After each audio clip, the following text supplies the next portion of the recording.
Hyderabad railway station. आधी रात का मुसाफिर। ये कहानी है हैदराबाद के कदीम रेलवे स्टेशन की, जो अपनी भारी भरकम इमारत और तारीख के बोझ तले कई ऐसे राज छुपाए हुए है जिन्हें रात के सन्नाटे में कोई तन्हा मुसाफिर महसूस कर सकता है।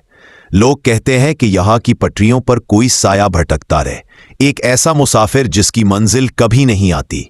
रात के ठीक 12 बजे थे जब स्टेशन मास्टर सलीम ने प्लेटफॉर्म नंबर 3 पर आखिरी निगाह डाली।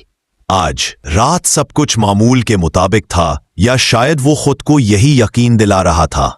उसकी ड्यूटी का वक्त खत्म होने वाला था और पिछले एक हफ्ते से वो हर रात उसी वक्त एक ही आवाज सुनता था, एक धीमी टूटती हुई आवाज जो उसे नाम लेकर पुकारती थी, सलीम सलीम। वो आवाज हमेशा उस खाली डब्बे से आती थी जो आखिरी लोकल ट्रेन के बाद पटरियों पर खड़ा रह जाता था।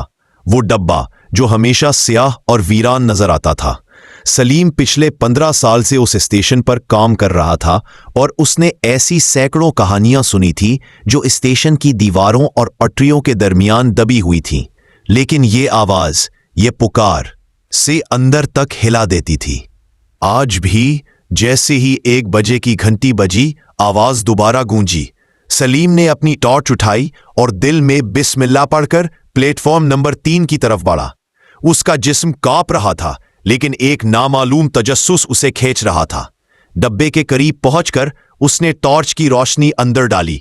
डब्बा खाली था, मगर कोने में एक पुरानी जंग आलूद ट्रंक रखी थी। कौन है? सलीम की आवाज हलक में फंस गई।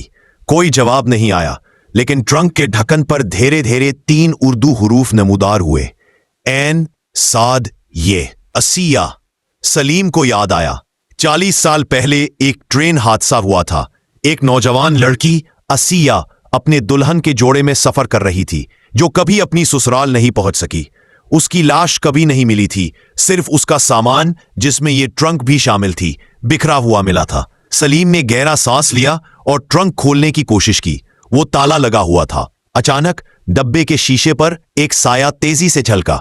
सलीम ने मुड़कर देखा, एक औरत का हयोला सफेद लिबास में मलबूस हवा में मुअल्लक था।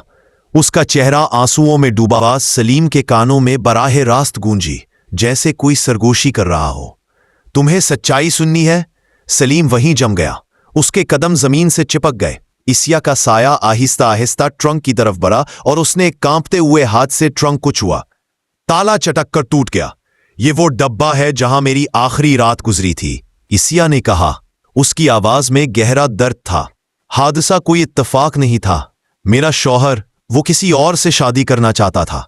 उसने मेरे सफर के बारे में एक झूठी खबर फैलाई और किसी ने पटरियों से छेड़छाड़ की ताकि वो हमेशा के लिए मुझे दफन कर दे। सलीम ने देखा कि डब्बे की दीवारों पर खून के पुराने धब्बे नुमायां हो रहे हैं, जो सिर्फ आधी रात के वक्त ही नजर आते थे। मेरी रूह यहां कैद है, इसिया ने सिसक कर कहा।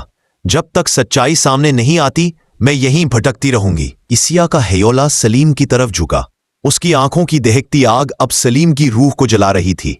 मैंने तुम्हें चुना है सलीम, क्योंकि तुम ही यहां की सबसे पुरानी और खामोश गवाह हो। तुम्हें मेरा पैगाम पहुंचाना है।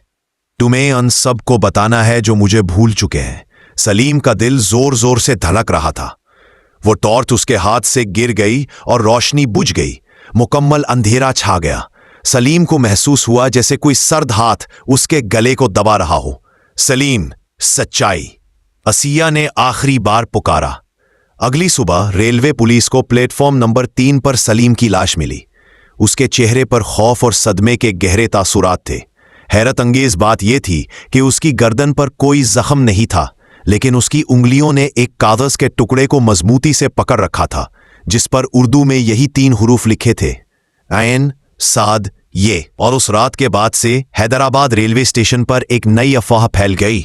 हर रात आधी रात के बाद एक मुसाफिर की आवाज सुनाई देती है, जो एक नामालूम मंजिल के लिए ट्रेन का इंतजार कर रहा होता है।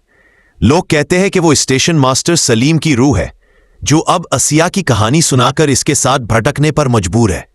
आज भी जब आप प्लेटफॉर्म नंबर 3 के करीब खड़े हो, तो रात के सन्नाटे में एक धीमी सरगोशी सुन सकते हैं, सच्चाई, असिया, सच्चाई।